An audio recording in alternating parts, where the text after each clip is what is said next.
Guys welcome to మాలిన్ kitchen. So ఈరోజు వచ్చేసి puffs అయితే తయారు చేసుకున్నాం అన్నమాట. ఆలూ పఫ్స్ అన్నమాట. సో చాలా టేస్టీగా అయితే ఉన్నాయి. మీరు కూడా ఒకసారి ఖచ్చితంగా ట్రై చేయండి.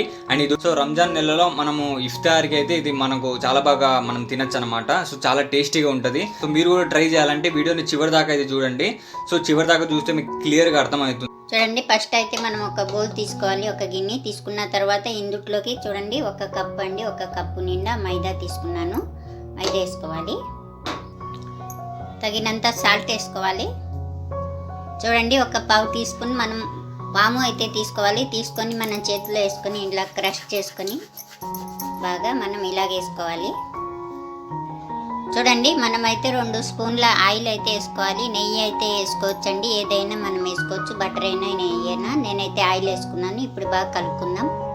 చూడండి, మనం అంతా బాగా ఇలాగైతే కలిపేసుకోవాలి. పిండి, ఈ నూనె, వాము అంతా బాగా కలపాలి. వాము వేసుకుంటే బాగుంటుందండి. చూడండి, ఇలాగ బాగా కలుపుకున్న తర్వాత మనకైతే ఇలాగ రావాలండి. చూసారా, ఇలాగైతే రావాలి మనకు. ఇప్పుడు మనం ఇందుట్లోకి కొద్దిగా వాటర్ వేసుకొని మనం కలుపుకుందాం. జోరుగా కాదండి, కొద్ది గట్టిగానే ఉండాలి. చూడండి, బాగా మనం మెత్తగా కలుపుకున్నాం. కొద్దిగా ఆయిల్ అయితే రాసుకొని మనం ఇలా పైనుంచి ఇలాగ అనుకోవాలండి. అనుకొని మనం మూత వేసుకొని పక్కన పెట్టుకుందాం. ఇది పక్కన పెట్టుకుందామండి. రెడీ అయిపోయింది. చూడండి, మనం ఒక గిన్నె తీసుకొని 2 స్పూన్లు అయితే నేను మైదా తీసుకున్నానండి. తీసుకొని మనం కొద్దిగా వాటర్ వేసుకొని కలుపుకుందాం. చూడండి, బాగా ఇలాగైతే కలిపేసుకోవాలి. కలుపుకొని మనం ఇది కూడా పక్కన పెట్టుకుందామండి. చూడండి, మనం ఫ్రై పాన్ పెట్టుకోవాలండి. పెట్టుకున్న తర్వాత స్టవ్లో మనం ఒక గరిటె అయితే ఆయిల్ అయితే వేసుకోవాలి. చూడండి, ఆయిల్ వేడెక్కిన తర్వాత మనం అయితే పావు టీ స్పూన్ జీలకర్ర వేసుకోవాలి. చూడండి, జీలకర్ర కొద్దిగా వేయించిన తర్వాత మనమైతే ఒక మీడియం సైజు ఉల్లిపాయ సన్నగా తరిగి వేసుకోవాలి. అలాగే ఒక పచ్చిమిర్చి సన్నగా తరిగి వేసుకోవాలి. చూడండి, పావు టీ స్పూన్ మనం అల్లం వెల్లుల్లి పేస్ట్ వేసుకోవాలి కొద్దిగా. చూడండి, ఇలాగే వేయించిన తర్వాత మనమైతే మసాలాలు వేసుకుందాం. పావు టీ స్పూన్ పసుపు వేసుకోవాలి. అలాగే లైట్గా పావు టీ స్పూన్ కారం పొడి వేసుకోవాలి. అలాగే ధనియా పౌడర్ 1 స్పూన్ వేసుకోవాలి. అలాగే జీరా పౌడరు పావు టీ స్పూన్ వేసుకోవాలి. అలాగే చిటికెడు గరం మసాలా అయితే వేసుకోవాలి. అలాగే పావు టీ స్పూను చాట్ మసాలా వేసుకోవాలి. పావు టీ స్పూన్ సాల్ట్ వేసుకోవాలి. చూడండి, అన్నీ వేసుకున్న తర్వాత మనం బాగా కలుపుకొని ఇప్పుడైతే చూడండి, నేనైతే పెద్ద బంగాళదుంప తీసుకున్నానండి. తీసుకొని కట్ చేసుకొని నేను ఉడకపెట్టుకున్నాను. ఈ బంగాళదుంపని ఇందుట్లో వేసుకోవాలండి. మన ఇష్టం, ఎక్కువ అంటే ఎక్కువ తీసుకోవచ్చు. నేనైతే ఒకటే పెద్దది తీసుకొని మనం మ్యాష్ చేసుకోవాలండి. ఇలాగా ఒక్కలొక్కలుగానే చేసుకోవాలి, మరీ మెత్తగా కాకుండా. చూడండి, ఇలా చేసేసుకున్న తర్వాత మనం ఇలా బాగా కలుపుకోవాలి చెంచాతో.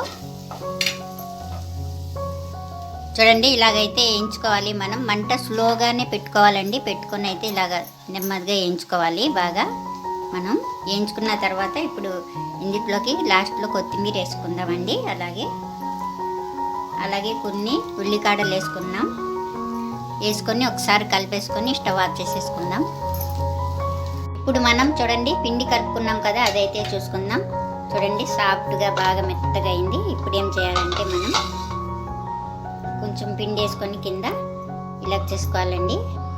బాగా శుభ్రంగా చేసి అప్పుడు మనం పిండి వేసుకోవాలి. ఇక్కడ చూడండి, ఇలా చేసుకొని మనం చాకు తీసుకొని చాకుతో ఇలా చేసుకోవాలండి ముక్కలు.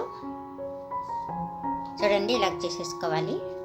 చూడండి, చేసుకున్నాక మనం ఈ గిన్నెలో వేసుకోవాలి. ఇలాగా అన్నీ నాకు ఒక కప్పు 10 అయినాయండి. 10 ఉండలు అయినాయి. చూసారా, ఇలా చేసుకోవాలి. చేసుకొని ఇప్పుడు మనం చూడండి, చపాతీ కట్ట తీసుకొని మనం ఇలాగ అద్దుకోవాలి. చూడండి, ఫస్ట్ అయితే రౌండ్ చేసుకోవాలండి. రౌండ్ చేసుకున్న తర్వాత మనం మళ్ళీ ఇలా చేసుకోవాలి. చూడండి, బాగా ఇలాగైతే రావాలి మనకు. చూడండి, మనం ఇందాక చేసుకున్నాం కదా, దాన్ని మనం ఆ మిశ్రమాన్ని ఇందుకు వేసుకోవాలి. చూడండి, ఇలాగ వేసుకున్న తర్వాత మనమైతే ఇందాక కలిపి పెట్టుకున్నాం కదండి ఈ మైదా పిండిని. ఇది మనం ఇందులో ఇలాగ రాసేసుకుందాం. మొత్తం ఇలా రాసుకోవాలండి, ఈ పక్క అంతా. విడిపోకోకుండా మనం ఇలాగ రాసుకోవాలి. ఇప్పుడైతే ఈ భాగాన్ని మనం ఇలా చేసుకోవాలండి. ఈ పక్క పెట్టాలి, మళ్ళీ ఈ భాగాన్ని కూడా ఇలాగే పెట్టుకోవాలి. పెట్టుకున్నాక మనం బాగా ఇలా ఒత్తాలి. ఒత్తుకున్న తర్వాత ఇప్పుడు చూడండి, మనం ఇలా కొద్దిగా రాసుకున్న తర్వాత మనం ఈ పైదైతే ఇలా వేసుకోవాలండి. చూడండి, ఇలా బాగా ఒత్తుకున్న తర్వాత మనం ఏం చేయాలంటే ఈ భాగాన్ని ఇలా పెట్టుకోవాలండి.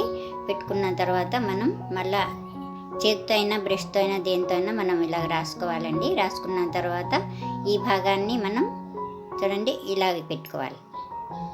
ఇలా పెట్టుకుంటే మనకు ఇలాగ అద్దుకుంటే బాగా కాలుతాయండి. చూడండి, లోపలిది బాగా ఏగిపోతాయి మనకు ఇలా ఉంటే. ఈ పక్క ఈ సైడు, ఈ పక్క ఈ సైడ్ అండి. చూడండి, బాగా ఇలా చేసుకోవాలి. మనం అన్నీ చేసుకుందాం, పక్కన పెట్టేసుకుందాం. చూడండి, ఇది కూడా నేను రాసుకున్నాను. అలాగే సేమ్ అదే ఇంకోటి మీకు చూపిస్తున్నాను, ఇలాగే చేసుకోండి. చూడండి, ఈ రెండు బాగా అతుక్కోవాలి మనకు. ఇదంతా అతుక్కోవాలి ఇలాగా. తర్వాత వచ్చేసి మనం ఇలాగే చూడండి ఇలాగే రాసుకోవాలి. మనం బాగా గట్టిగా ఒత్తుకోవాలి ఈ పక్క అంతా కూడా. చూడండి, ఇలా చేసుకోవాలి మనం. ఇలా చేసుకున్న తర్వాత ఈ పక్క మనకు ఇలా ట్యాప్ చేసుకోవాలి. చూడండి, బాగైంది. చూడండి, ఇది కూడా రెడీ అయింది. ఇలాగే చేసుకోవాలి మనం. అన్నీ చేసేసుకున్నాం. చూడండి, అంతే అండి, చేసేసుకున్నామండి. ఇప్పుడు ఈ ప్రాసెస్ అయితే రెడీ అయిపోయింది. అన్నీ మన ఇష్టం అండి, ఏ షేప్లో అయినా మనం చేసుకోవచ్చు. ఇలాగైనా అలాగైనా మన ఇష్టం. ఈ ప్రాసెస్ రెడీ. చూడండి, మనం కడాయి తీసుకోవాలి. కడాయి తీసుకొని ఆయిల్ వేసుకొని మనం స్టవ్ మీద పెట్టుకోవాలండి. మీడియం సైజులోనే ఉండాలండి, మీడియమే ఉండాలి నూనె. మరీ ఎక్కువ ఏడి కాకూడదండి. మనమైతే ఇప్పుడు చేసుకున్నట్టు అన్నీ ఇందుట్లో వేసేసుకుందామండి. బిస్మిల్లా అన్నీ వేసేసుకోవాలండి. చూడండి, స్లో పైనే కాలాలండి. మనమైతే అయ్యే పైకి వస్తాయి. అన్నీ అయితే వేసేసుకున్నా. చూడండి, ఇప్పుడు మనం ఈ పక్కకు తిప్పేసుకుందాం. ఇలాగా ఒక్కొక్కటి అన్నీ ఈ పక్క కూడా తిప్పేసుకోవాలి. ఈ పక్క ఒక 2 నిమిషాలు కాలితే చాలు. అంతే అండి, ఈ పక్క కూడా కాలిపోయినాయి. మనమైతే ఇలా తీసేసుకుందామండి ప్లేట్లోకి అన్నీ. చూడండి, బాగా కాలినాయి. ఇలా కాలాలి. అంతే అండి, అయిపోయిందండి. రెసిపీ నచ్చితే లైక్ చేయండి.